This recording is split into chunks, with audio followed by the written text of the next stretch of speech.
Ada orang yang saat meninggal itu dibahagiakan oleh Allah, dilimpahkan kenikmatan tiada batas. Sampai-sampai kalau dia mampu, kata Allah, dia ingin kabarkan kepada keluarga besarnya, kamu jangan banyak nangis, kamu jangan sedihkan aku. Perhatikan ini ayat, wa yastabshiruna billadzina lam yalhaqu bihim alla khaufun 'alaihim wa lahum yahzanun. Jangan khawatir tentang saya, jangan banyak menangisi saya. Kalau bisa siapkan bekal supaya cepat nyusul ke sini. Di sini lebih enak dibandingkan dengan apa yang kamu rasakan sekarang. Itu Quran. Itu Quran. Dilimpahkan, bahasa Qurannya dilimpahkan tanpa henti sampai tiada batas. Sampai tiada batas. Dan kalau mampu dia akan katakan cepat nyusul sini. Jangan banyak bersedih, jangan khawatir dengan kondisiku, di sini lebih enak. Siapa orang-orang ini?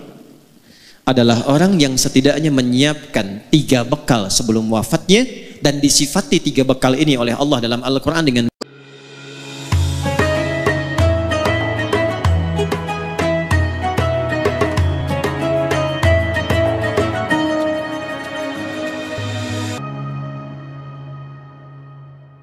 Assalamualaikum warahmatullahi wabarakatuh.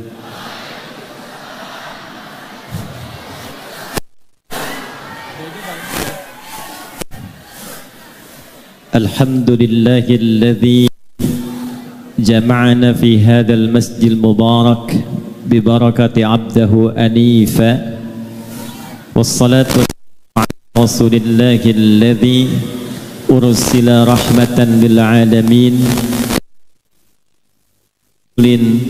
ursila hanifa wa salawatullahi alaihi wa salamuhu tam wa ala alihi wa sahbihi wa dzurriyyatihi wa ummatihi ila yaumil mi'adi wa wafa wa ba'd.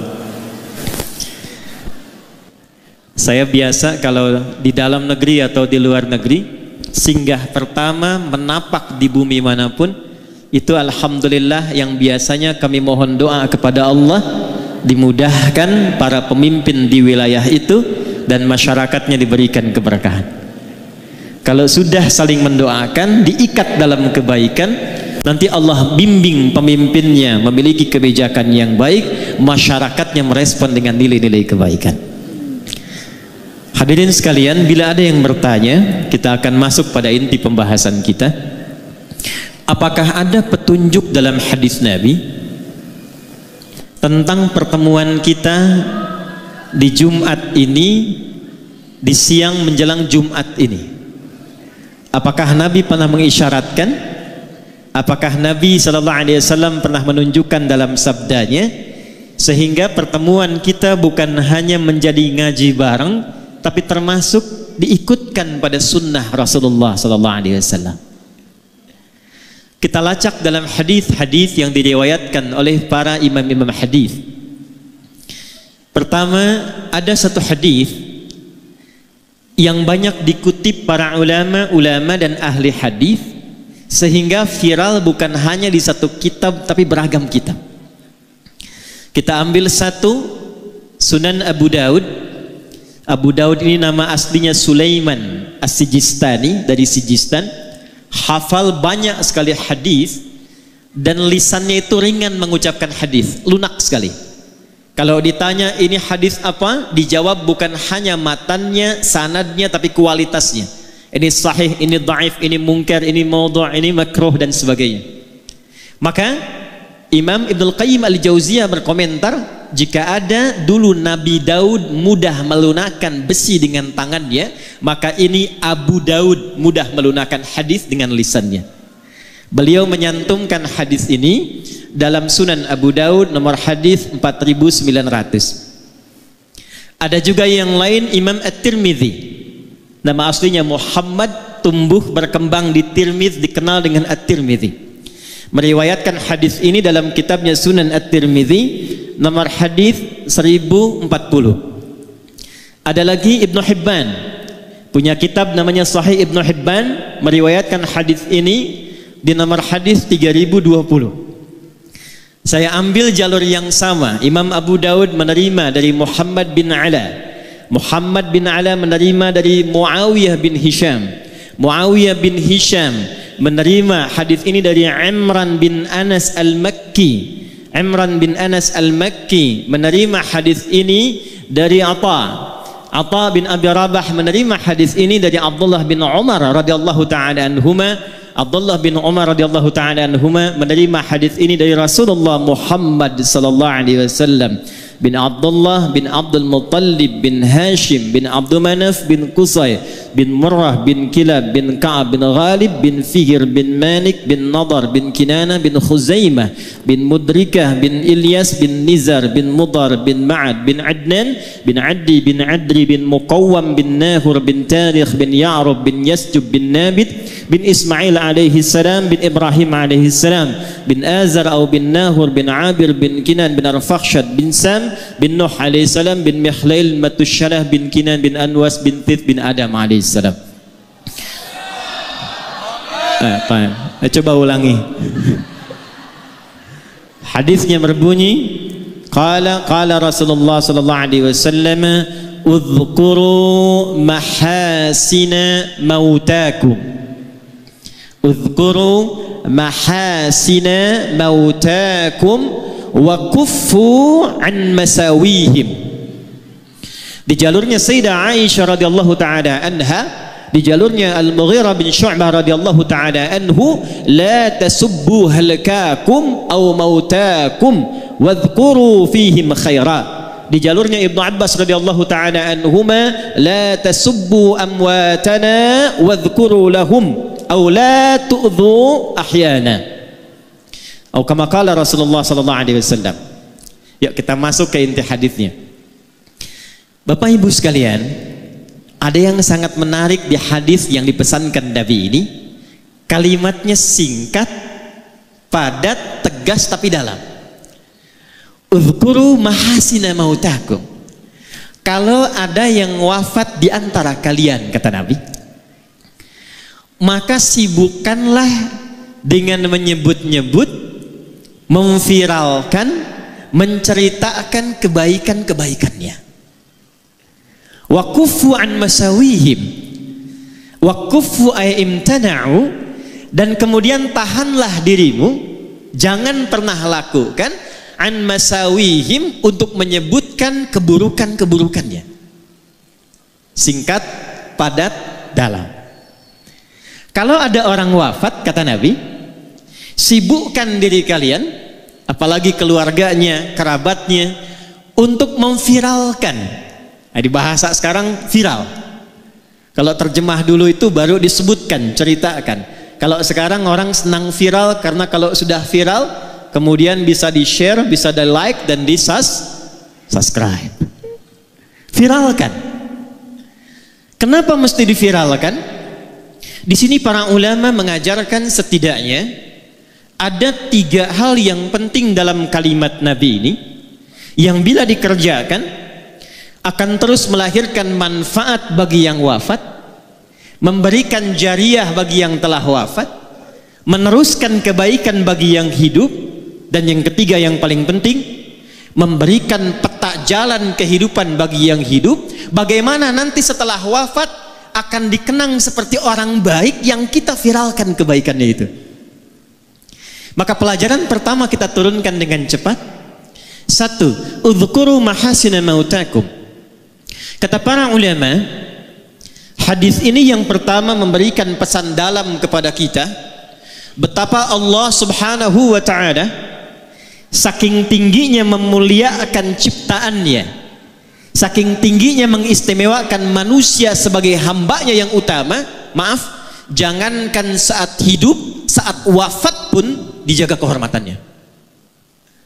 Jadi hanya dalam Islam yang manusia itu dituntun untuk memuliakan manusia lainnya, jangankan dalam hidup, saat wafatnya pun dijaga. Ini saya berikan satu rahasia ya, tapi ini diantara kita saja nih ya. Nanti saya akan nyambung ke almarhum nih ya. Buka Quran surah 17 di ayat ke-70, paling kanan di pertengahan di mushaf. Hanya manusia yang saat diciptakan oleh Allah Itu dari awal penciptaannya sampai pemberian misinya, sampai wafat dan kembalinya, dimuliakan, disanjung, diviralkan di kalangan makhluk lainnya. Saya mulai Quran surah ke-17 tadi ayat 70. Walaqad karramna bani Adam wa hamalnahum fil barri wal bahr wa razaqnahum minat thayyibat wa faddalnahum ala katsirin mimman khalaqna tafdila. Walaqad karramna, ayatnya dimulai dengan lam qad tambahna. Lam saja sudah taukid menguatkan, qad sudah tahqiq menjamin, na ta'zimun nafsi li ta'zimus sya'ni. Paham? Tidak.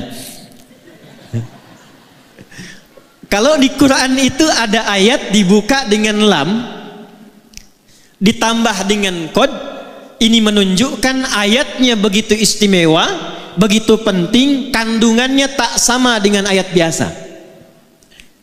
Kalau sudah pakai lam, pakai qad, ditambah pakai na, singkatan dari nahnu, ditujukan ke Allah, ini menunjukkan informasinya bukan sekedar istimewa, tapi begitu agung, saking agungnya Allah menghadirkan keagungan zatnya untuk menunjukkan keagungan informasi yang disampaikan.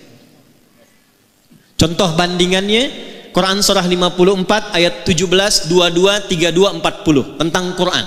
Walaqad yassarnal Qur'ana lidzikri fahal mim muddakir. Saking agungnya Quran, tingginya Quran, itu orang-orang yang mau berinteraksi dengan Al-Quran, ngaji Quran, membaca Quran, menghafal Quran, itu dijamin keutamaannya 4 kali dibandingkan dengan amalan biasa menggunakan lam, qad, dan na' ta'zimun nafsi. Karena itulah Quran tidak diturunkan kecuali malaikat yang istimewa yang membawa, Jibril. Sejak Jibril bawa Quran, naik status jadi Ruhul Amin, Sayyidul Malaikat. Diturunkan pada Nabi Muhammad sallallahu alaihi wasallam. Begitu Nabi Muhammad membawa Al-Quran, naik status beliau menjadi Sayyidul Anbiya wal Mursalin. Diturunkan di hari Jumat. Begitu Jumat mendapati turunnya Quran, naik status harinya menjadi Sayyidul Ayyam. Diturunkan di malam hari, saat turunnya malamnya berubah menjadi status Lailatul Qadar, Lailatul Mubarakah. Turun di Mekah, Mekah berubah menjadi tempat yang penuh berkah. Turun di Yathrib, Yathrib berubah jadi Al-Madinah Al-Munawwarah. Siapa saja yang bisa dekat dengan Al-Quran, maka mendapatkan keutamaan serupa dan jaminannya keagungan Allah Subhanahu wa ta'ala. Ayat yang serupa nafasnya itu tentang manusia. Jadi bukan hanya Al-Quran. Saat Allah mencipta Adam, lalu diciptakan keturunannya Bani Adam, 7 kali disebutkan dalam Al-Quran, itu dibuka kalimat penciptaan dan penetapannya dengan lam, qad, dan nun, na, seperti halnya Allah membuka keagungan Al-Quran. Walaqad karramna Bani Adam. Allah menegaskan, hei, aku tidak menciptakan hambaku manusia ini dengan penciptaan biasa. Bersamaan dengan penciptaannya, aku muliakan, kata Allah, seluruh bagian penciptaannya. Jadi cuma satu makhluk Allah yang dicipta itu semuanya mulia, baik fisiknya sampai sifatnya sampai keadaan dirinya.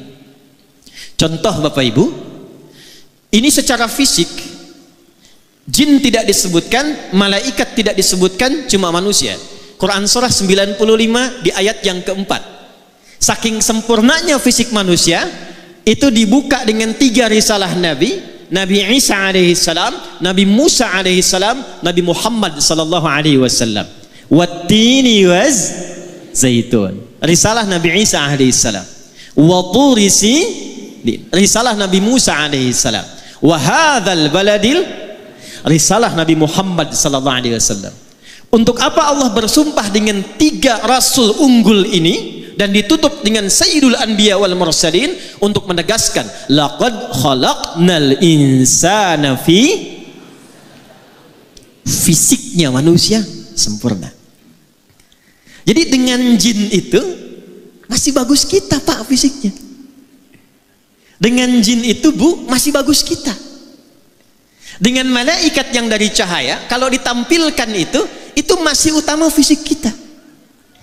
Jadi dengan malaikat saja masih unggul, dengan jin unggul, apalagi dengan hewan. Ibu main ke kebun binatang di Medan, absen tuh dari monyet sampai singa. Bandingkan sama wajah ibu yang ada di cermin, jauh bu, jauh. Karena itu ketika disebutkan mulia, dinamakanlah dengan bashar. Disebutkan 35 kali dalam Al-Quran.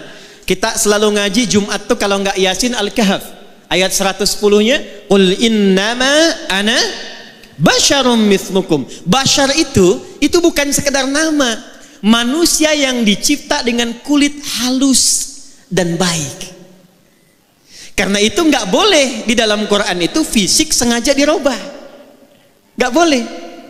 Quran surah keempat An-Nisa di ayat 118 sampai 119, la'anahullah, setan dilaknat oleh Allah. Kemudian dia berjanji, di antara janjinya, saya akan bisikkan kepada manusia supaya merubah tampilan dirinya. Yang pesek pengen jadi mancung, rubah. Apalagi merubah jenis. Yang laki-laki pengen jadi perempuan, kena razia, nama siapa? Nia Pak.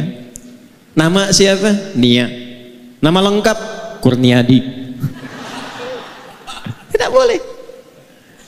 Dan dahsyatnya itu fisik kita itu kenapa tidak boleh dirubah? Karena bersamaan dengan tampilan fisik ini melekatlah takdir maslahat kita sampai wafat. Ini Pak Musa kalau nggak begini tampilannya nggak bisa jadi wagub. Pak Rahmat kalau tidak begini tidak mendapatkan keberkahan sampai saat ini. Saya kalau dirubah tampilan misalnya mirip-mirip Ustadz Abdul Somad, antum nggak kenal saya. Jadi kalau Allah sudah mencipta, itu yang terbaik yang Allah siapkan untuk kita. Maaf saya agak cepat sedikit. Turun ayat Quran, boleh saya berdiri? Izin ya Pak, izin. Baik Bu, baik.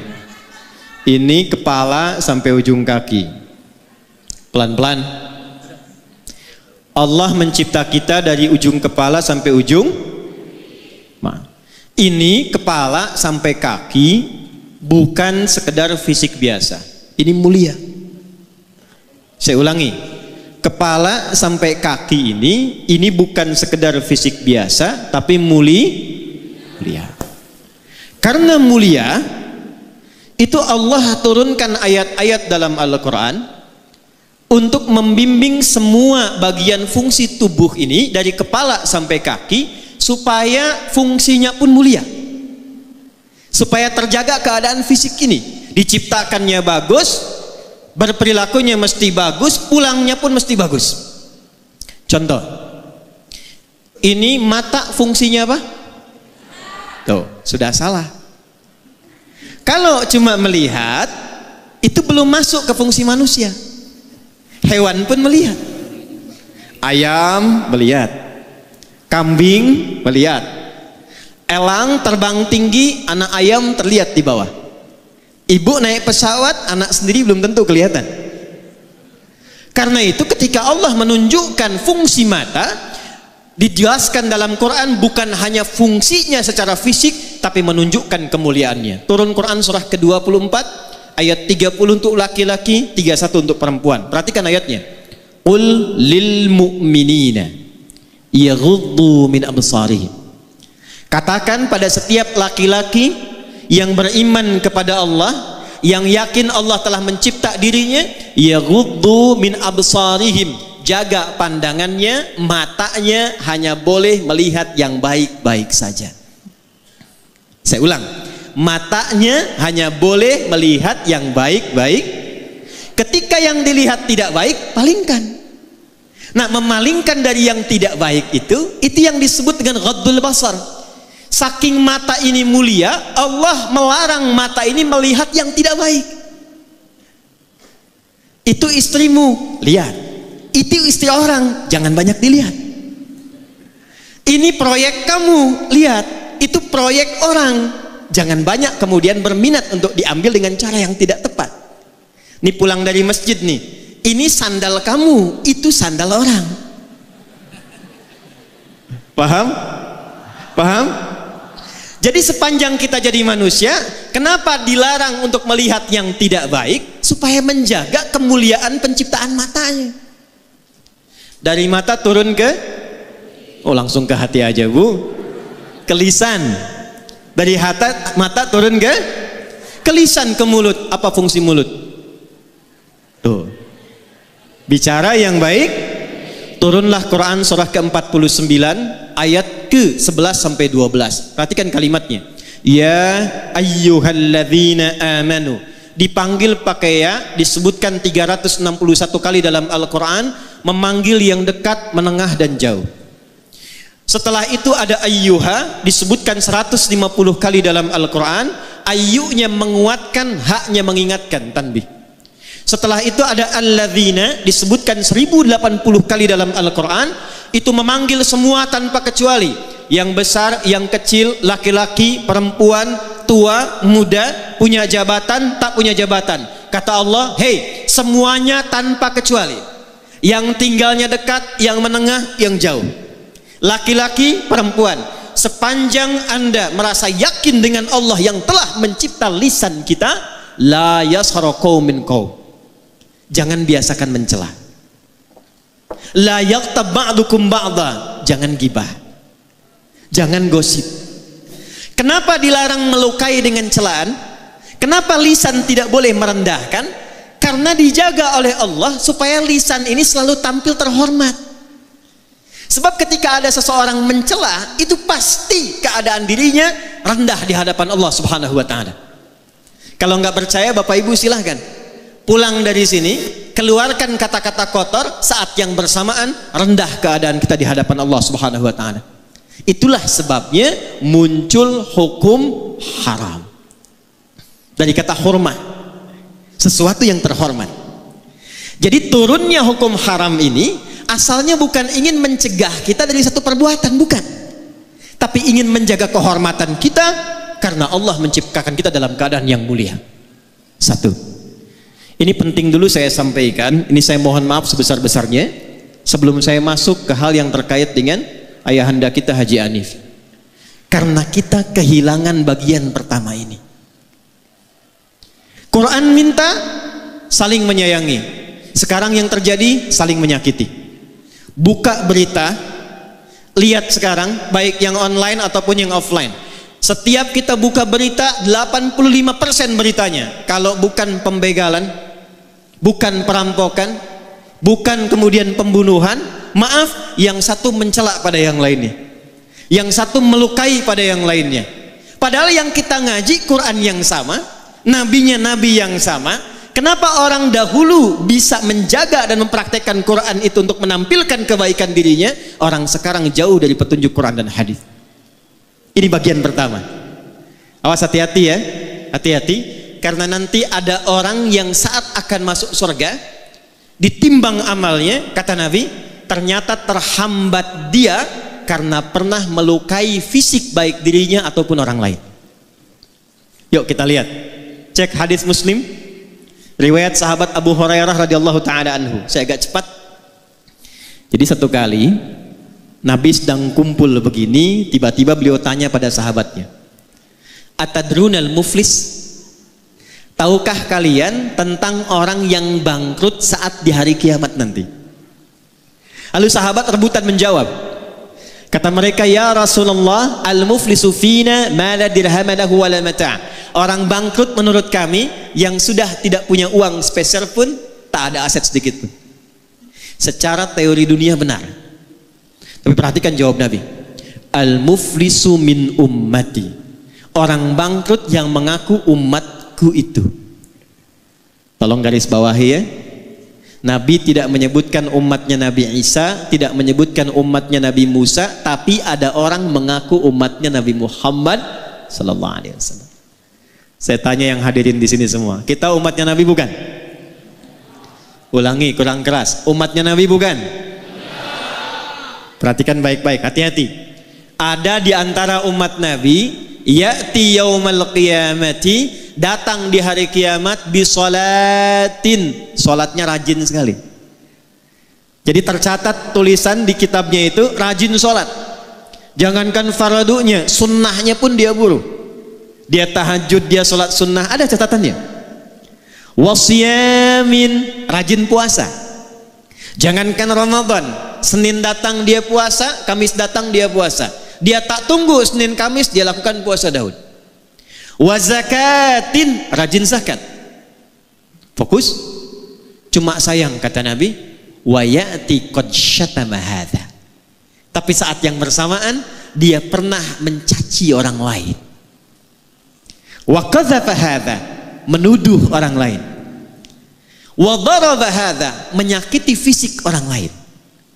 Puncaknya, awas hati-hati, wasafaka dama hadza, bahkan ada yang menumpahkan darah, menyebut nama Allah di dalamnya.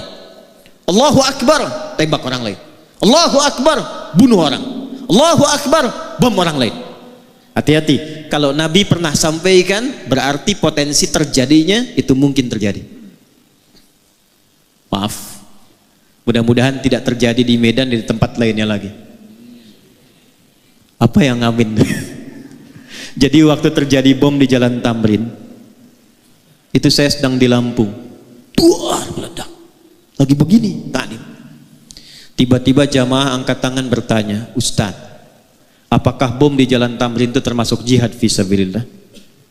Saya bilang, Pak, sependek pengetahuan saya, jihad fisabilillah itu jihad di jalan Allah, bukan di Jalan Tamrin. Jihad fisabilillah itu jihad di jalan Allah, bukan di Jalan Tamrin. Maka kata Nabi, kalau ada yang seperti itu mesti hati-hati. Karena apa yang terjadi? Tukhadhu hadza min hasanati. Kalau ada orang baik salat, lantas dia setelah salat mencela orang, maka diambil pahala itu dari salatnya, diberikan kepada orang yang baru dicelanya itu. Kalau ada orang puasa, saat buka menggibahi orang, menggosipkan orang, itu diambil pahala puasanya, ditransfer kepada orang yang digibahi itu. Fa in faniyat hasanatuhu, kalau habis kebaikan ini masih ada sisa satu, pernah fitnah orang, maka karena nggak ada bekal lagi, bangkrutlah dia. Dosa-dosa orang yang difitnah itu diambil, diberikan kepadanya. Faturiha finnar, maka dicuci dulu di neraka, baru kemudian diangkut, diberikan ke dalam surga. Fisik. Awas, penting saya sampaikan karena sabda Nabi ini zaman sekarang kita mudah dapati. Betapa banyak orang cuma update status tapi isinya bisa melukai orang lain. Dan yang paling menarik, betapa banyak Nabi ngasih kemudahan untuk ibadah, tapi ketika dipraktekkan kok menjadi saling berselisih. Mudah-mudahan di sini tidak ya, atau jangan-jangan tidak kelewat. Baik, yang kunut ada dalilnya, yang tidak kunut ada dalilnya. Yang salah itu yang tidak sholat subuh. Kenapa kemudian yang kunut dan tidak kunut jadi bermasalah? Saya pernah menangani satu kasus suami istri itu tidak saling tatap semalaman gara-gara persoalan turun dari i'tidal ke sujud. Suami pulang dari kantor, kena macet, tiba di rumah malam, gak sempat kemudian ke masjid. Sudah selesai. Nyampe di rumah, ambil wudhu salat, begitu salat istri lihat. Ternyata sujudnya itu turun dulu lututnya. Begitu lututnya turun, istri lihat. Begitu salam, assalamualaikum, assalamualaikum, selesai salat, ini persoalannya Bu. Tanpa muqaddimah. Langsung istri komen pada suaminya, papa salatnya salah katanya. Jiwa laki-laki bangkit. Yang pemimpin siapa? Apa ciri khas pemimpin itu? Ciri khas pemimpin bukan tegas, ciri khas pemimpin tidak mau dipimpin. Hanya menerima usulan, jarang kemudian menerima saran. Istrinya berkata, ini kisah nyata, papa sholatnya salah. Memang kenapa mah? Harusnya bukan lutut dulu, telapak tangan dulu yang turun, baru lutut. Kata suaminya, mama yang gak baca hadis. bertengkar malam, tak saling tatap, punggung-punggungan, besoknya diputuskan datang ke kami. Ternyata saya lihat dua-duanya nggak tahu hadisnya. Istri belajar dari Ustadz A, suami belajar dari Ustadz B. Begitu saya tunjukkan, Pak Ibu, dua-duanya ada di kitab yang sama, di Sunan Abu Daud.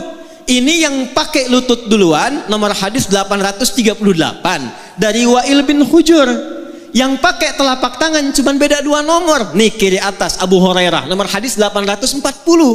Wa'il itu masuk Islam duluan dibandingkan Abu Hurairah. Saat Wa'il masuk Islam, nabinya masih segar, ikut perang Badar, ikut perang Uhud. Wa'il lihat Nabi sholat, turunnya pakai lutut karena lututnya nggak bermasalah. Abu Hurairah masuk Islam di tahun ke-7 Hijrah. Nabi usia 60 tahun, 3 tahun sebelum meninggal. Di suasana itu banyak hadis menunjukkan lutut beliau bermasalah. Kadang sholatnya pakai tongkat, kadang nyindir ke tiang-tiang, nyindir ke tiang karena lututnya bermasalah. Usia 10 lutut bermasalah. Abu Hurairah lihat kalau lutut bermasalah, Nabi turunnya pakai apa? Ternyata telapak tangannya dulu. Jadi mau pakai lutut, pakai telapak tangan, dua-duanya ada. Nabi menunjukkan untuk kemudahan sujud, bukan karena persoalan tua dan muda saja. Jadi jangan simpulkan juga kalau ada kemudian anak muda sujud pakai telapak tangannya, tua. Jadi kalau anak muda olahraga cedera dia, lututnya masalah, gunakan telapak tangannya. Telapak tangan masalah, gunakan lututnya. Lutut benar, telapak tangan benar. Yang salah sujud pakai kepala duluan. Kenapa gara-gara basmalah yang satu keras, yang satu sir kok jadi saling melukai? Kok jadi saling klaim? Padahal 70 hadis, 70 hadisnya 4 cara bacanya. Bisa dijaharkan Bismillahirrahmanirrahim. Bisa disirkan Bismillahirrahmanirrahim. Maaf, kalau sudah silent, sir, tidak usah ditempel ke mic. Bismillahirrahmanirrahim. Itu jahar namanya. Sir pelan yang dengar kita. Yang ketiga, bisa tak usah dibaca sama sekali. Alhamdulillahi Rabbil Alamin. Yang keempat, riwayat Abu Hurairah, baca jahar rakaat pertama Bismillahirrahmanirrahim. Rakaat kedua tidak dibaca langsung hamdalah. Alhamdulillahi Rabbil Alamin. Empat-empatnya ada dari Nabi. Diajarkan oleh Nabi pada sahabat, sahabat ngajarkan, dirangkum oleh 4 imam besar dipilih oleh mereka. Imam Abu Hanifah An-Nu'man wafat tahun 150 Hijrah, memilih langsung baca hamdalah. Imam Malik lahir 93 Hijrah, memilih langsung baca hamdalah. Imam Muhammad bin Idris Asy-Syafi'i lahir 150 Hijrah, saya pilih yang jahar karena ini tidak baca, populerkan yang dibaca supaya diketahui. Imam muridnya Imam Ahmad bin Hanbal lahir 164 Hijrah, hafal 1 juta hadis, muridnya Imam Asy-Syafi'i, memilih yang keempat. Yang ini tidak baca, yang ini baca keras, saya pilih kemudian yang tengah-tengah silent. Kok tiba kemudian Bismillahirrahmanirrahim. Alhamdulillahi Rabbil Alamin. Ini Muhammadiyah nih. Bismillahirrahmanirrahim. NU. Padahal zaman Nabi belum ada Muhammadiyah, zaman Nabi belum ada. Yang NU benar, yang Muhammadiyah benar, yang salah yang tidak sholat. Saya 2010 itu tugas di Mekah, menerima jemaah pertama Isya. Qadarullah imamnya Syekh Sudes. Begitu sudah mengatakan istau, istaqimu, takbir, Allahu Akbar, Alhamdulillahi Rabbil Alamin. Itu komen jamaah samping saya persis, pertama masih ingat saya, iki imamnya Muhammadiyah ya. Jadi Muhammadiyah cabang Masjidil Haram. Nah ini yang harus diperkaya para ulama kita itu. Muhammadiyah bagus, NU bagus, persaudarakan semuanya. Muhammadiyahnya, persisnya, dewan dakwahnya, ketemu di masjid yang sama. Yang pimpin ini kunut, yang tidak kunut aminkan. Allahumma hdina fi man hadait, belakang amin. Gantian begitu, yang pimpin yang tidak kunut, yang makmum tidak perlu sujud sahwi. Paham? Takbir. bagian pertama. Jadi tidak ada babnya saling celah. Yang paling menarik ngajinya Quran, sunnahnya sunnah Rasulullah. Kok bisa pulang dari situ nggak saling sapa? Assalamualaikum akhi, beda manhaj. Halo. Ngaji ke sana yuk, bid'ah. Itu tidak saya temukan tuh dalam Quran, dalam sunnahnya. Maka yang pertama kita lakukan, satu, Islam menjaga kehormatan fisik, menyatukan, bukan memisahkan. Paham? Nah, yuk kita lihat teladan beliau tadi. Diputar videonya, saya senang karena itu sunnahnya. Bukan memperlambat taklim, bukan. Awas belakang tuh, istighfar tuh tadi tuh yang teriak cepet katanya, bukan. Ini sunnahnya tadi itu. Jadi dibandingkan yang saya sekarang ini, itu yang tadi itu lebih tinggi sunnah muakkadahnya tadi itu. Karena hadisnya itu viralkan kebaikannya. Betapa beliau menyambung silaturahim, memuliakan orang tanpa melihat fisiknya. Ada yang tidak ditampilkan di sini. Tapi sejak 16 September 2005 dan didirikan YAPI itu, saya melihat di antara murid saya yang dimuliakan oleh beliau, ternyata ada murid-murid penghafal Quran kami. Siapa yang bisa melunakkan hati Anda untuk ada di sini? Saya tidak punya kemampuan. Siapa yang bisa melunakkan hati kami untuk hadir di sini? Maka keteladanan pertama yang penting saya sampaikan, seperti tadi ditampilkan, beliau sayang pada keluarganya, sayang pada anaknya, perhatian pada cucunya, sayang kepada orang dekat dan jauh, punya program persiapan pulang ke akhirat. Itu bagian pertama yang kita tampilkan. Jelas sampai di sini? Satu. Dua, saya agak cepat. Udhkuru mahasina mautakum wa kuffu an masawihim. Jika ada orang yang telah wafat, viralkan kebaikan-kebaikannya dan tahan dari menggunjingkan keburukannya. Apa makna yang kedua kata para ulama? Dari kebaikan yang telah kita ketahui tadi, jangan cukupkan sekedar menjadi informasi. Saya ulang ya. Jangan cukupkan sekedar menjadi informasi. Contoh, Haji Anif ini punya program membangun 99 masjid. Sampai sekarang tahun 2023 ada kisaran 30-an lebih masjid yang telah terbangun. Beliau support ambulan, perhatian mendirikan klinik dan sebagainya. Alhamdulillah, untuk beliau selesai. Jariahnya mengalir. Ada 9 lafaz di hadis Muslim, cukup Nabi yang memberikan garansi lewat hadis ini. Perhatikan kalimatnya. Disebutkan 9 lafaz di hadis Muslim, kalimatnya idza matal insan, atau dalam riwayat lain idza matal abdu. Imam Nawawi rahimahullahu taala dalam syarahnya menafsirkan idza matal insan ay idza mata ibnu Adam. Kalau seorang manusia yang beraktivitas meninggal dunia. Izin, maaf. Manusia disebut dengan 5 nama dalam Quran. Berapa nama? Ada bashar 35 kali disebutkan dalam Quran. Ada ins dipasangkan dengan jin 18 kali disebutkan di Quran. Ya ma'syaral jinni wal wa ma khalaqtul jinna wal. Ada insan 65 kali disebutkan dalam Quran. Yang keempat ada nas 240 kali disebutkan dalam Quran. Dan yang kelima ada Bani Adam 7 kali disebutkan dalam Quran. Semua nama itu punya makna. Kalau disebutkan insan, itu artinya menunjuk aktivitas manusia dari bangun sampai tidur lagi. Saya ulang ya. Kalau disebutkan insan, ya, iqra bismi rabbikal ladzi khalaqal ar-rahman 'allamal khalaqal.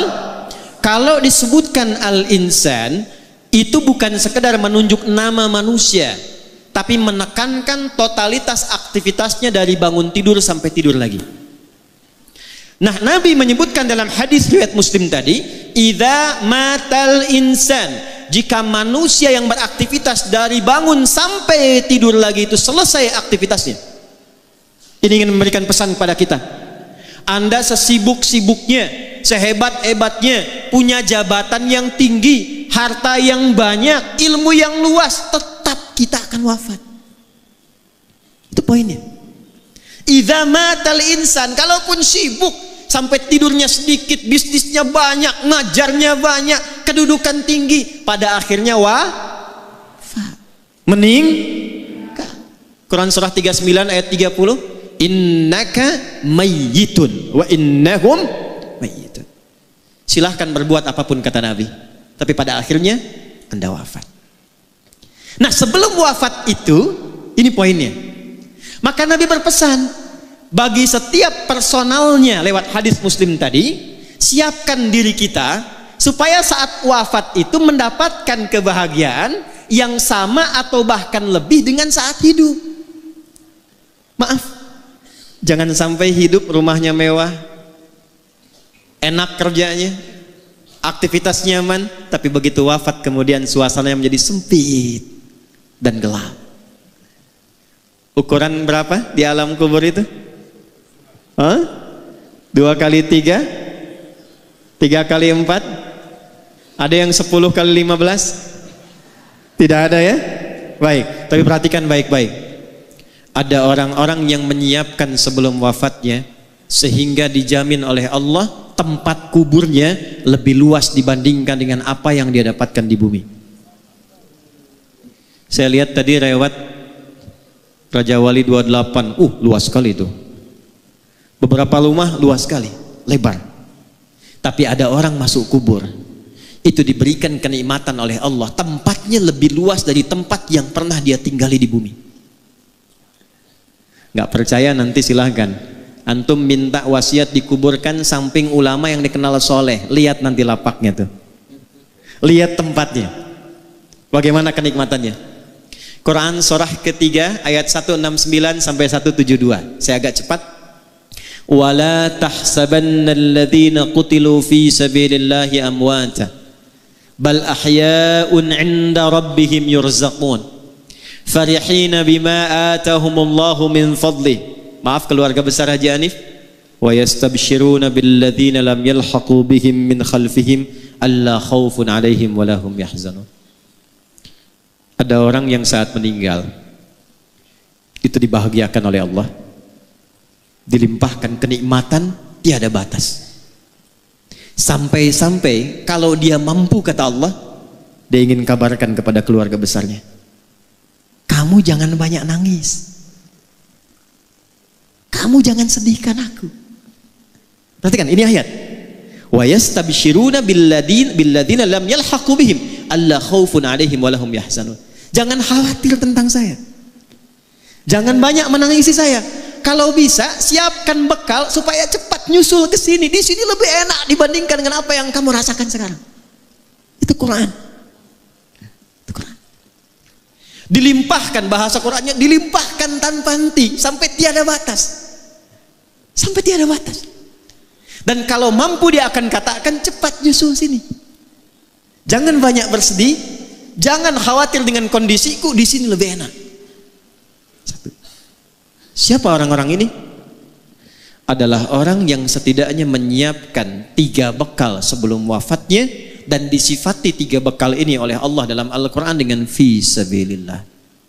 Wala tahsabanna alladhina qutilu fi sabilillah. Jangan Anda duka orang yang wafat yang mendedikasikan hidupnya untuk berjuang di jalan Allah.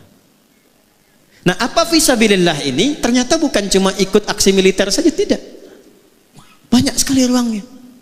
1, kata Nabi, idza matal insanu inqata'a sa'iru amali. Memang orang itu kalau sudah wafat terputus semua potensi pekerjaannya. Sudah, nggak bisa sholat lagi, nggak bisa puasa lagi, nggak bisa kerja lagi. Tapi masya Allah, ada 3 yang ia siapkan sebelum meninggal, dan 3-tiganya walaupun tak mampu dikerjakan lagi, pahalanya terus mengalir. Jadi kalau nanti ini mengalir, wujudnya berupa cahaya di alam kuburnya. Berupanya cahaya, nur, ya, bentuknya diberikan cahaya, lalu diberikan kenikmatan oleh Allah berlimpah, dicukupkan semuanya, nikmat. Apa 3 ini? 1, dia menyiapkan sebelum pulangnya amalan utama yang melahirkan transfer pahala, disebut dengan sedekah jariyah. Saya ulangi, namanya sedekah jariyah. Ini rumus cepat ya buat kita yang hidup nih. Ini beliau sudah mengajarkan tadi lewat tayangan yang kita lihat. Jadi sedekah itu ada dua. Saya ulangi, sedekah ada berapa? Dua. Semua kegiatan baik kita itu disebut sedekah namanya. Salat itu sedekah. Zakat itu sedekah. Di Quran zakat disebut sedekah. Khudz min amwalihim sedekah. Dikeluarkan disebut sedekah. Innamas shadaqatu lil fuqara. Sedekah. Nah, sedekah jenisnya dua. Satu yang disebut sedekah tsabitah. Amalan tetap selesai saat hidup, pahala nggak ngalir saat wafat. Contoh, kita sholat sehari berapa? 5 kali yang fardu. Setelah meninggal kan tak sholat lagi. Nah, yang mengalir pahalanya itu yang kita kerjakan saat hidup. Selesai meninggal nggak dapat transfer pahala lagi dari sholat kita. Selesai. Itu namanya sedekah tsabitah. Tapi kalau Anda siapkan karpet untuk masjid, saya mau titip 1 keran untuk orang wudhu, saya mau titip genteng 1 saja untuk yang di masjid, saya mau titip 1 mushaf untuk dibacakan oleh anak-anak penghafal Quran, kemampuan cuma 1, bekal cuma 50.000, saya belikan mushaf, saya simpan di Masjid Al-Musannif misal. Allahu Akbar, wafat orangnya, dibaca mushafnya oleh 1 jamaah yang hadir di masjid itu. Begitu dibacakan 1 huruf saja, nun, berlakulah hadis At-Tirmidzi nomor hadis 2910. Man qara'a harfan min kitabillahi falahu asyru hasanat. Siapa yang baca 1 huruf dari Al-Quran, orang yang baca dapat langsung pemberian dari Allah 10 kebaikan. 1 hurufnya. 10 ini jangan dihitung begini, 1, 2, 3, 4 terus dikit. 10 itu di hadis Muslim analoginya sama dengan ke masjid dapat 25, jarak 1 ke 2-nya 500 tahun, 2 ke 3 500 tahun, 3 ke 4 500 tahun. Ditampakkannya nanti saat sakaratul maut. Di pahala itu 10 yang disebut pahala ajrun, tampaknya saat sakaratul maut. Ditampakkan oleh Allah sehingga dia senang. Saat senang itulah dia dalam keadaan tenang, dicabut nyawanya sehingga dipanggil dalam keadaan yang tenang. Quran surah 89 ayat 27 sampai 30. Ya ayyatuhan nafsul. Kenapa mutmainnah? Karena tenang, diperlihatkan bagian pahalanya. Dibacakan 10 dapat. Tapi hadisnya belum selesai. Hadis Muslim, man dalla ala khairin falahu ajruhu mithla adli fa'ilihi min ghairi an yankusa min adli syai'. Itu mushaf punya siapa yang dibaca tadi? Apakah punya yang jamaah yang baca? Ataukah ada orang lain yang nyimpan dibaca oleh yang baca? Ternyata mushafnya titipan dari si fulan, maka yang menitipkan mushaf itu yang mewakafkan disimpan di masjid dapat transferan pahala yang sama dengan yang baca. Yang baca 10, yang nyimpan mushaf 10. Coba lihat almarhum. Bukan cuma mushafnya, berapa penghafal Quran yang diberikan perhatian oleh beliau? Berapa banyak masjid yang telah dibangunkan? Berapa kali orang ruku dan sujud di masjid itu? Berapa banyak orang wudu mendapatkan bagian dari keberkahannya? Pertanyaan terbesar saya pertama, maaf izin keluarga besar. Dari anggota keluarga yang hadir saat ini, berapa di antara yang berminat meneruskan keteladanan itu? Karena contoh pertamanya bagian keluarganya. Saya berikan kabar gembira untuk keluarga. Ini bukan ngarang-ngarang, kami belajar tafsir, belajar Quran. Jika ada anak meneruskan kesolehan orang tua, itu 1 keluarga besar. 16 keluarga besar beliau, istri beliau yang mulia Hajah Syarifah, keluarga besar beliau, anak-anaknya sampai cucunya. Kalau benar diteruskan, itu surga yang Allah janjikan, bukan surga biasa. Turun Quran surah 13 Ar-Ra'd ayat 23 sampai 24, dari 8 pintu surga. Surga itu ada 8 pintunya, tengah-tengahnya tamannya namanya Aden. Yang tertinggi Firdaus. Kalau ada anak meneruskan kebaikan orang tuanya, maka saat masuk surga itu anaknya dipanggil untuk menggandeng kedua orang tuanya. lewat tengahnya taman indah surganya. Saya bacakan ayatnya, jannatu adni yadkhulunaha. Ada satu keluarga besar dipanggil oleh Allah, bukan satu dua, semua keluarganya.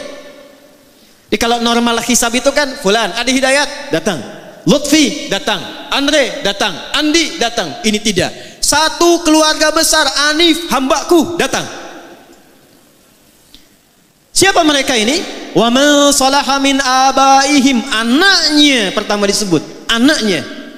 Gandeng bapak ibumu yang soleh itu, yang telah kemudian menanamkan legasi amal yang kau teruskan. Minta digandeng. Ini Allah yang firmankan. Kalau ayah memulai itu wajar, tapi kalau anak cucu mengikuti itu tidak mudah. Tidak mudah.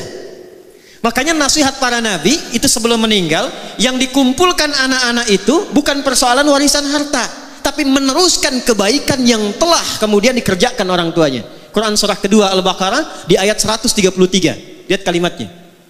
Am kuntum syuhada'a idh hadara Ya'qub al-maut idh qala li banihi ma ta'buduna min ba'di. Pernah enggak Anda dengar kisah viral tentang Nabi Ya'qub? Bukan cuma punya anak Yusuf, punya anak 12, ada Benyamin, ada Yahuda dan sebagainya. Bukan itu. Sebelum wafatnya dikumpulkan anak-anaknya, ditanya, kalau bapak meninggal, kalian bagaimana amalnya? Apa jawab mereka?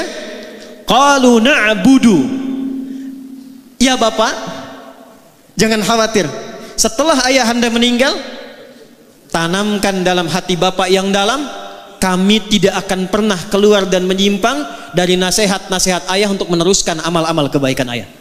Na'budu ilahaka wa ilaha abaika Ibrahima wa Ismaila wa Ishaqa ilaha wahidah. Jazakumullah khair. Semoga Allah muliakan guru-guru kita, menyehatkan, merahmati, dan memberikan kemampuan kita meneladani kebaikan-kebaikan beliau. Saya teruskan. Kata anak-anaknya Yakub, Pak, jangan khawatir. Amal-amal yang telah Bapak tinggalkan kami teruskan. Kami tidak akan menyembah Tuhan selain Allah. Pastikan supaya Bapak pulangnya pun tenang. Begitu Yakubnya meninggal dalam keadaan tenang, diteruskanlah oleh putra-putranya beliau. Ada Yusuf alaihissalam. Dan Yusuf lebih sukses dibandingkan ayahnya Yakub. Boleh jadi putra beliau mungkin usahanya ada yang lebih sukses daripada ayahnya. Tapi penilaian pertama dalam Al-Quran, apakah kesuksesan itu mengantarkan pada amal soleh yang pernah ditinggalkan oleh ayahandanya? Maka saya mohon pada keluarga besar, tidak sekedar kita bahagia banyak jamaah datang mendoakan, tidak sekedar kita bangga dan haru ada video yang telah menanamkan pesan-pesan kebaikan, tapi pertanyaan besarnya, siapa di antara keluarga besar yang mau menggandeng beliau sebagai kebahagiaan saat pulang menghadap Allah Subhanahu wa Ta'ala? Teruskan. Fokus. Wa azwajihim, dan istri-istrinya. Jadi ayah sama ibunya, anak gandeng pasangan masing-masing. Terakhir, tadi saya lihat ada cucunya, ada cicitnya, beliau bilang buyut ya. Itu dalam bahasa Arab disebut dzurriyyah. Tidak berhenti sampai ke anak, wa dzurriyyatihim, sampai ke anak cucu. Jadi hisabnya tuh begini, keluarga besar datang. Setelah itu gandeng masing-masing. Yang sudah menikah berpasangan gandeng. Nanti bapaknya minta digandeng. Ya, wa man salaha min abaihim wa azwajihim wa dzurriyyatihim. Cucu-cucunya diminta bergandengan. Itu belum dahsyat. Wal malaikatu yadkhuluna 'alaihim min kulli bab. Lalu malaikat diperintahkan berjejer di setiap pintu surga untuk menyambut satu keluarga besar ini. Fokus. Salamun 'alaikum bima sabaratum fa ni'ma uqbaddar. Fokus baik-baik. Selamat kata para malaikat. Jadi setiap lewat pintu surga selamat, lewat pintu surga selamat. Apa jawaban selamatnya? Izin. Bima sabaratum. Selamat karena Anda sabar meneruskan kebaikan yang telah dirintis oleh keluarga besar. Jadi saya mohon amanat 99 masjid itu usahakan selesai. Anak-anak yatim yang beliau rawat teruskan. Tolong punya database-nya tuh. Ya, majlis-majlis ilmu, klinik yang beliau pesannya apa tuh dari situ. Teruskan. Nah, kita yang hadir, bagian dari keluarga jauh dari keluarga Haji Anif ini, kita siapkan rencana. Ingin seperti itu. Ya, jadi bukan sekedar dengan informasi dari sekian banyak kebaikan yang tidak usah semuanya. Apa yang bisa kita lakukan dari situ? Alhamdulillah, beliau yang bangun masjidnya, saya besok ingin titipkan mushaf di dalamnya. Ya, begitu dibacakan nun, cuman satu memang hurufnya, tapi 10 kebaikan pahalanya. Kalau Anda titipkan pada penghafal Quran, Haji Anif merawat penghafal Quran yang sangat banyak, diantaranya yatim piatu. Ayo kita belajar dari situ. Pulang dari sini jangan lihat anak orang dulu, anak kita di rumah siapkan jadi penghafal Quran supaya gandeng kebaikan. Jelas? 2. 3 bagian terakhir. Nah, ini poin yang sangat penting sebelum kita berdoa untuk jeda ke Jumat. Ini Sayyidul Ayyam. Saya ulangi dari yang pertama supaya kita nggak lupa. Jaga fisik kita dengan saling menjaga diri dalam kebaikan dan berinteraksi secara sosial dengan nilai-nilai kemuliaan. Jangan isi kehidupan kita disibukkan dengan berbuat maksiat, termasuk memutus silaturahim, saling mencela, saling merendahkan. Contoh beliau yang telah meninggalkan kita dengan amalan yang tadi disampaikan. 1. 2, tidak ditampilkan amalan soleh orang wafat itu kecuali untuk diteruskan oleh keluarganya atau diteladani oleh orang-orang yang mengetahuinya. Izin, tadi saya baru sebutkan 1, sedekah jariah. Jadi ini setiap yang sholat nanti Jumat nih, sekarang taklim, beliau tinggal terima aja tuh, tinggal terima, Masya Allah. Nanti lihatnya saat masuk ke alam kubur. Ya, saat masuk baru dirasakan. 2, ilmin yuntafa'u bihi. Ada ilmu yang pernah diajarkan, itu diteruskan. Saya mohon izin tidak bermaksud mengajari, tapi hanya mengingatkan anak-anak beliau dan cucunya. Saya yakin selama hidup tuh pasti ada petuah-petuah beliau yang baik. Teruskan, ajarkan lagi. Beliau mungkin pernah mengajarkan jangan tinggal sholat. Beliau mungkin pernah mengajarkan bersabar ketika menjalani usaha, berbuat yang jujur, itu ilmu. Ya, jadi mohon maaf nih, izin cucunya, anaknya, kalau ada bawaan malas sholat, ingat beliau rahimahullah, ingat buyut, ingat ayah, karena cahaya nggak sampai. Di Mesir ada orang soleh, kisah nyata. Begitu beliau meninggal, maaf, anak perempuannya jadi penari, penari yang terbuka, saya tak perlu sebut lah. Itu malam satu kali bermimpi bertemu ayahnya. Makam ayah ini sepi katanya, gelap. Ayah tidak mendidik engkau untuk jadi seperti ini. Maka dia bangun kaget, dia menangis, dia bertobat, dia konsultasi pada seorang ulama. Kekinian dia berubah menjadi perempuan yang sangat saleh. Beliau amalnya sudah banyak, tapi kalau ada anaknya, ada cucunya, ada godaan-godaan, mau tertinggal sholat nih, cahaya belum mengalir, keterangan belum tiba. Ilmin yuntafa'u bih. 3, ini spesifik, waladin salihin yad'u lahu.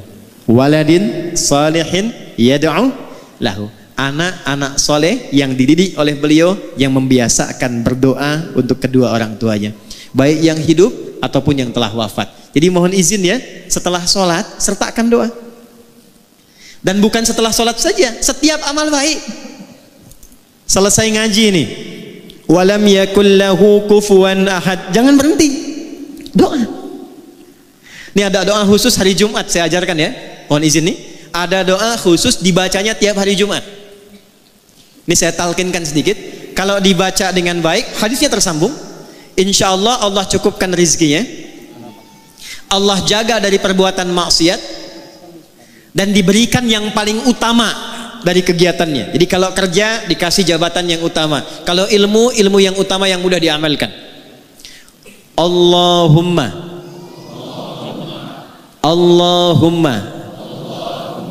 ikfina bihalalika an haramik. Allahumma ikfina bihalalika an haramik wa aghnina bi ta'atika an ma'siyatik wa bi fadlika amman siwak. Nah, itu biasakan di hari Jumat. Ya, dibacanya boleh yang laki-laki itu saat jeda di antara dua khutbah. Yang perempuan itu semua Jumat tuh afdal. Yang perempuan biasanya Sayyidah Fatimah radhiyallahu taala anha itu punya waktu khusus dan punya asisten untuk melihat kondisi matahari hanya Jumat saja. Ba'da asar menjelang maghrib. Jadi kalau sudah tiba matahari itu mau ke barat, itu asisten Sayyidah Fatimah mengatakan hanal waqt, hanal waqt. Kata Sayyidah Fatimah, ha hiya waqtuha, ha hiya waqtuha. Waktu mustajab itu dari mulai malam ke pagi, khususnya saatan, waktu sejenak di antara dua khutbah, puncaknya menjelang maghrib. Bacakan 3 bagian itu dan itu bersanad. Itu bersanad. Yang terakhir, yang ketiga. Saya ulangi, yang terakhir, yang ketiga. Setelah mendapatkan bagian-bagian tadi, istiqamah, pilih satu, siapkan bekal kita untuk pulang. Tadi kan sudah banyak beliau Haji Hanif rahimahullah ta'ala. Masjid ada, yatim ada, klinik ada, susah, banyak nirunya. Nah, setelah paham yang banyak tadi, oleh kita keluarkan satu untuk kita, yang cocok apa? Tidak harus diikuti banyak, yang cocok apa? Apa dasar hadisnya? Singkat, hadisnya sahih. Nabi duduk dengan sahabat lalu menyampaikan, nanti di hari kiamat di antara kalian ada yang dipanggil oleh pintu-pintu surga. Kata Nabi, ada yang dipanggil dari pintu Ar-Rayyan. Ya, maka nada munadin, penjaga pintu Ar-Rayyan manggil, aina shaimun, aina shaimun, mana yang biasa di dunianya puasa, mana yang biasa puasa. Maka nanti refleks amalan puasa itu menggerakkan tubuh bangkit. Nggak bisa antum asal bangun, saya tidak, karena mulut dikunci. Al-yauma nakhtimu ala afwahim wa tukallimuna aydihim wa tashhadu arjuluhum. Itu yang menggerakkan tubuh bangun, itu amal kita. Kalau tidak biasa puasa, tidak bisa bangun.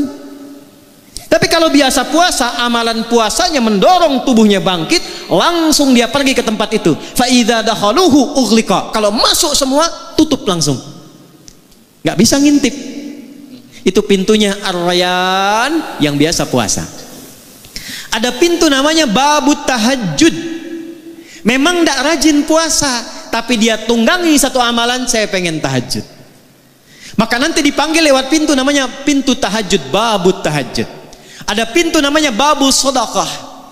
Pilih 8 amalan pokok, pilih salah satu, tunggangi itu sebelum kita pulang menghadap Allah Subhanahu wa taala. Itu rumusnya.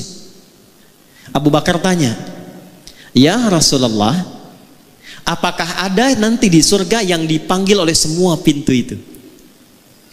Jadi begitu dihisab, itu baru hisab dimulai, pintu semua manggil. Mana fulan, mana fulan, mana fulan, bukan umum lagi. Ya. Mana si fulan, mana si fulan, semua pintu manggil. Kata Nabi, ya akan ada, dan aku berharap engkau termasuk bagian dari orang yang dipanggil semua pintu surga itu. Saya mau tanya sebentar sebelum menutup. Kalau Nabi mendoakan itu pasti tidak? Diijabah tidak? Perhatikan, Abu Bakar As-Siddiq sekalipun sudah mendapat doa Nabi, beliau tidak berhenti dengan senyuman. Alhamdulillah, qabul. Tidak. Apa yang dilakukan beliau? Besoknya Nabi keliling, Nabi kumpulkan sahabat, Nabi tanya, siapa hari ini yang sudah jamaah? Semua angkat tangan.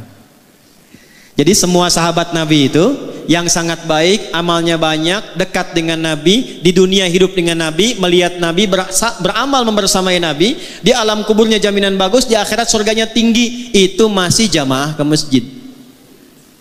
Ada orang, bukan di sini ya, bukan sahabat Nabi, belum jelas amalannya, tidak membersamai Nabi di dunia, terancam dengan alam kuburnya, surga belum jelas, rumah dekat masjid, speaker masjid menghadap ke rumahnya, masih belum tergerak untuk ke masjid. Tapi kalau ditanya cita-citanya surga Firdaus bersama Nabi. Siapa yang sudah jamaah hari ini? Semua angkat tangan. Nabi naikkan levelnya. Maaf, siapa yang sudah jenguk orang sakit hari ini? Sebagian turun, yang sebagian angkat. Di antara yang angkat Abu Bakar. Siapa yang sudah mengantarkan jenazah hari ini? Sebagian turun lagi, Abu Bakar angkat. Siapa yang menyolatkan jenazah hari ini? Sebagian turun lagi, Abu Bakar angkat. Siapa yang infak hari ini? Sebagian turun, Abu Bakar angkat. Jadi rupanya begitu mendapatkan konfirmasi di lisan Nabi yang mulia, ada orang dipanggil dari semua pintu surga itu, beliau keluarkan kurikulum amalnya jadi catatan. Setiap hari keliling untuk mengamalkan catatan itu. Abu Bakar Siddiq. Dipeganglah tangan beliau oleh Nabi sallallahu alaihi wasallam, dikatakan, hadza akhi, Abu Bakar ini saudaraku, faman adahu faqad adani. Siapa yang menyakiti Abu Bakar, dia telah menyakiti aku. Saya tanya pada antum, Haji Hanif ini amalnya udah banyak. Insya Allah kita berdoa husnul khatimah, ya, tandanya banyak, ya, kemuliaannya sudah banyak, diviralkan terus. Kebanggaan bukan hanya untuk keluarga, orang-orang dekat, orang jauhnya. Saya baca. Izin saya baca, Pak. Tadi saya menyebutkan itu karena saya di jalan pengen tahu baca. Saya hafal anak-anak beliau tadi. Saya tanya Pak Musa itu untuk konfirmasi saja. Beliau nomor 8 tuh saya tahu. Ya, saya hafal. 16 bersaudara, kan? Ya, saya hafal. Saya lihat sebelumnya. Saya tuh melihat hanya untuk mengetahui ini beliau amalannya apa ini. Apa yang saya bisa ikuti. Ternyata saya temukan di antara murid saya pun diapresiasi oleh beliau. Kami punya angkatan pertama ahli Quran, angkatan pertama yang 14.000 orang. Di antara 14.000 orang itu ada yang diapresiasi beliau, diperhatikan beliau. Mungkin keluarga belum tahu. Luar biasa. Amalnya sudah banyak. Tapi yang jadi pertanyaan untuk kita, kembali ke hadis tadi. Apa yang sudah kita niatkan untuk hadir saat ini? Jangan sampai cuma datang, duduk, lihat ustadz, rekam, pulang. Sayang. Rekaman itu harus membawa nilai yang memberatkan amal soleh kita saat pulang menghadap Allah Subhanahu wa Ta'ala. Ya, dan terakhir, saya tidak menginginkan keluarga Haji Hanif saja yang serombongan masuk, karena ada ayat lain di Quran surah 39 ayat 73, bukan hanya satu keluarga, tapi ternyata tetangganya, kerabatnya, jamaahnya ikut semua gabung. Surah Az-Zumar surah 39 ayat 73 menutup bagian dari haul kedua. Allah yarham ayahanda Haji Musannif atau Haji Hanif rahimahullahu ta'ala. Wasiqal ladzina taqaw rabbahum ilal jannati zumara. Adakah di antara anda, kata Allah, yang ingin termasuk dalam golongan orang-orang takwa yang dikumpulkan oleh Allah, lintas keluarga, lintas tetangga, masuk semua rombongan satu surga? Jadi kalau sekarang kita berkumpul cuma di dunia, besok ada peluang dikumpulkan semua, dipanggil rombongan Masjid Al-Musannif. Insyaallah. Hatta idza ja'uha wa futihat abwabuha qala lahum khazanatuha. Sampai ketika dibuka pintu besar surganya, rombongan semua masuk, penjaga surganya mengatakan, salamun alaikum. Selamat. Anda kompak saat di dunia, kompak. Tibtum, Anda jadi orang baik saat di dunia. Jadi acara kita ini selepas pulang mesti menginspirasi kita merubah jadi baik. Makanya keluar dari masjid beda doanya dengan saat masuk. Coba lihat doa masuk masjid itu apa? Allahumma ftahli abwaba rahmati. Ya Allah, mohon bukakan untukku pintu-pintu rahmatmu. Saya tanya sama antum deh yang laki-laki, kalau masuk masjid itu dari satu pintu atau banyak pintu? Banyak, masuk sini keluar lagi, masuk sana keluar lagi gitu. Walaupun pintunya banyak, pasti masuknya di satu arah kan? Satu pintu kan? Pintu itu kalau satu babun, kalau banyak abwabun. Kok bisa masuk satu pintu, minta doanya banyak pintu? Allahumma ftahli abwaba rahmati. Perhatikan ya, saya mau akhiri. Ya Allah, mohon bukakan untukku pintu-pintu rahmatmu. Kenapa rahmat pintunya banyak? Karena umumnya ada 3 pintu rahmat. 1, ada pintu solusi dari orang yang sedang punya kesulitan. Itu di Quran surah kedua Al-Baqarah ayat 155 sampai 157. Wala, perhatikan kalimatnya, wala nabluwannakum bisyai'. Ada orang hidup yang dapat ujian. Minal khauf, gelisah. Ini ada sebagiannya sudah gelisah nih, jam berapa selesainya? Kapan persiapan Jumat nih? Wal ju', ada yang lapar. Ada yang datang ke sini dari sejak subuh belum sarapan. Tanya-tanya habis Jumat dapat nasi kotak nggak gitu ya? Wa naqsim minal amwal. Ada yang datang ke masjid barangkali punya persoalan di kantornya. Akhir bulan belum jelas bagaimana gajiannya. Wal anfus, ada yang sakit sampai sebagian wafat. Terakhir, maaf, wat thamarat, ada yang hasil kerja kerasnya mungkin diambil orang lain.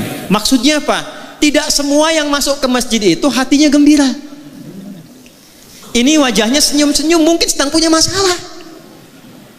Maka saat Anda masuk, dijawab oleh Allah, masuk, sholat 2 rakaat, sujud, minta. Saat Anda minta itulah Allah jawab. Apa jawabannya? Ayat 157-nya, ulaika alaihim salawatum min rabbihim wa rahmat. Jadi Anda masuk, Allahumma ftahli abwaba rahmatik, rahmat. Allah tanya, rahmat yang mana yang kamu inginkan? Saya punya masalah ya Allah, nama saya memang rahmat, tapi masalah saya banyak. Sujud minta. Makanya ke masjid itu jangan cuma diam, datang, sholat 2 rakaat, sujud minta. Bukan bikin status, bukan gosip. Saya tidak Ustaz, tidak seperti ibu itu tuh, sama. 2, maaf, rahmat Allah yang kedua itu singkatnya puncak ampunan dari dosa yang sudah berlumur. Pernah mabuk, pernah zina, pernah bunuh, pernah merampok, pernah membegal. Ada yang begitu di sini? Mumpung ada polisi di luar itu. Ya? Kalau ada orang pernah menyimpulkan bahkan ini dosa saya terlampau banyak, tidak tahu diampuni atau tidak, maka Allah turunkan sifat yang tertinggi yang keempat. 1 ghafir, 2 ghafar, 3 ghafur, 4 rahim dengan rahmatnya. Turun Quran surah 39 ayat 53. Qul ya ibadiyalladzina asrafu ala anfusihim la taqnatu min rahmatillah. Anda datang ke masjid, sujud, taubat. Begitu taubat, diampuni dosanya oleh Allah, diberikan jalan pulang yang lapang. 3. Jadi bagian yang paling penting, rahmat Allah meminta keutamaan dunia dan akhirat. Meminta keutamaan dunia dan akhirat, dan puncak tertingginya surga. Makanya komen Nabi, susah orang masuk surga dengan amalnya kalau bukan rahmat Allah. Maka sering kita mintakan kemuliaan dunia dan akhirat. Kita punya nama doanya, doa yang hanya viral di Indonesia. Al-Baqarah ayat 201. Wa minhum may yaqulu rabbana atina fid dunya wa fil akhirati wa qina adzabannar. Doa apa itu? Sapu jagat. Ada doa sapu jagat, ada doa sapu nggak ada jagatnya, ada doa jagat nggak ada sapunya. Cuma di Indonesia orang Arab nggak kenal itu, ya. Tapi doanya ada. Al-Baqarah ayat 201. Itulah masjid. Tapi ini yang mau saya akhiri sebelum kita berdoa. Coba keluar dari masjid. Kakinya kaki apa? Doanya sama nggak dengan saat masuk? Tidak. Saat keluar yang kita katakan Allahumma inni as'aluka min fadlik. Ya Allah, aku keluar sekarang, aku minta yang utama darimu, yang merubah diriku lebih baik dari sebelum masuk. Acara ini sekarang ada di masjid. Temanya memang haul, tapi kita belajar dari hadis tadi bagaimana meneladani kebaikan-kebaikan Allah yarham supaya kita praktekkan dalam hidup. Maka saya tidak menginginkan ada satu orang pun keluar dari masjid ini kecuali berubah keadaan hidupnya lebih baik daripada sebelumnya. Oke? Insyaallah keluar dari sini kita menjadi rajin sholat. Insyaallah keluar dari sini kita menjadi rajin mengaji Al-Quran. Insyaallah keluar dari sini kita bersaudara, saling menguatkan, tidak menjelek-jelekan orang lain, ya, memuliakan, mendoakan orang lain.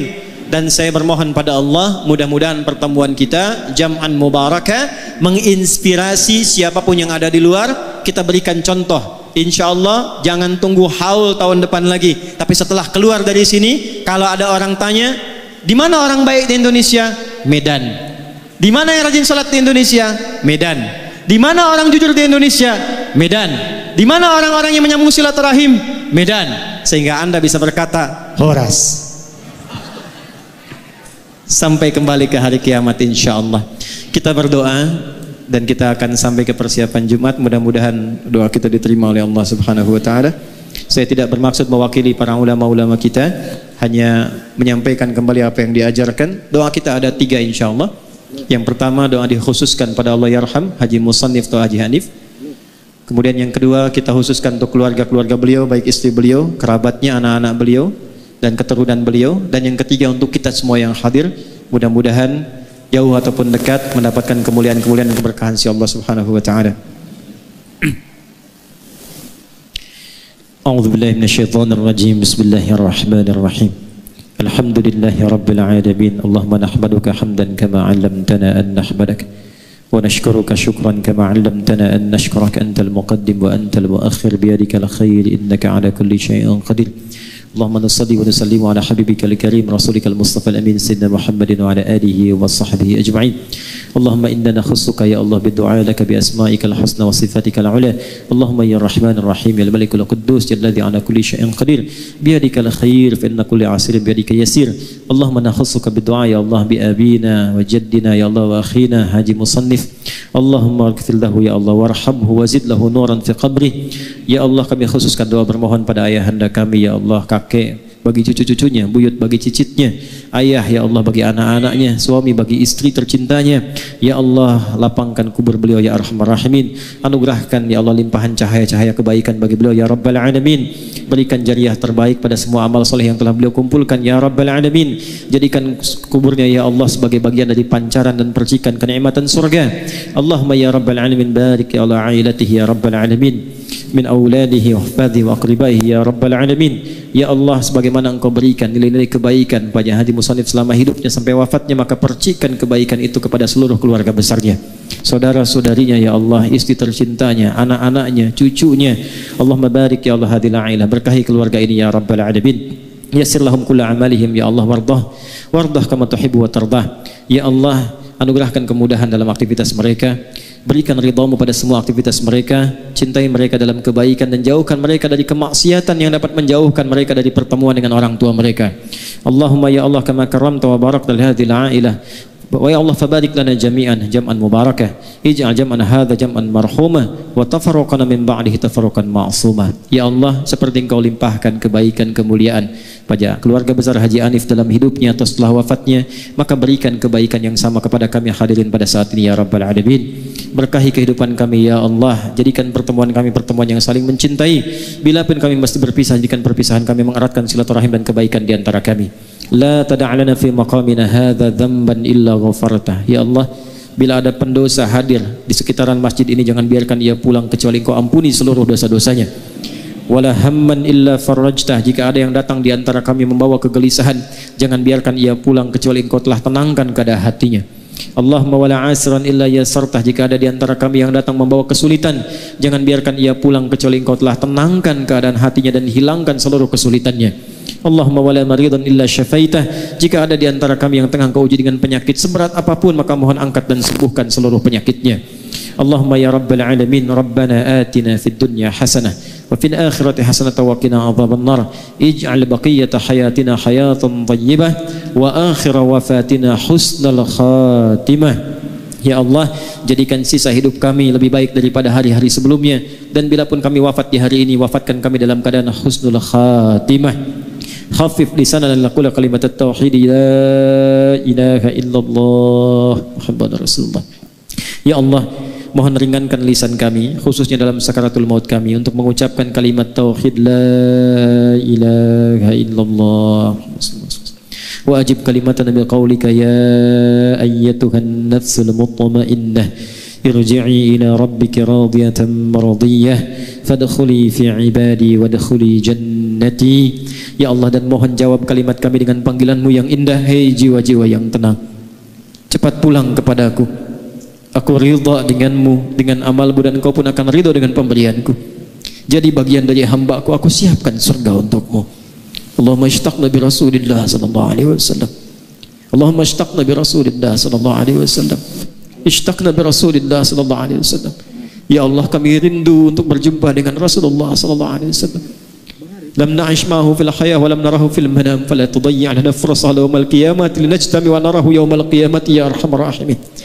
Ya Allah, kami tidak hidup bersama beliau di dunia ini, kami bahkan tidak menatap beliau di alam mimpi kami ya Allah, maka mohon jangan hilangkan kesempatan pada kami untuk membersamai, minimal menatap beliau di jannah-Mu nanti ya Rabbal Alamin. ma'al ladzina an'amta 'alaihim minan nabiyyin was-siddiqin wasyuhada'i was-shalihin wa hasuna ulaika rafiqa. Allahumma sallallahu ala habibikal karim rasulikal mustafa al-amin sayyidina Muhammadin wa ala alihi wa sahbihi ajma'in. Wa akhiru da'wana subhanakallahumma wa bihamdika nashhadu an la ilaha illa anta nastaghfiruka wa natubu ilaik walhamdulillahi rabbil alamin. Bismillahil Fatihah.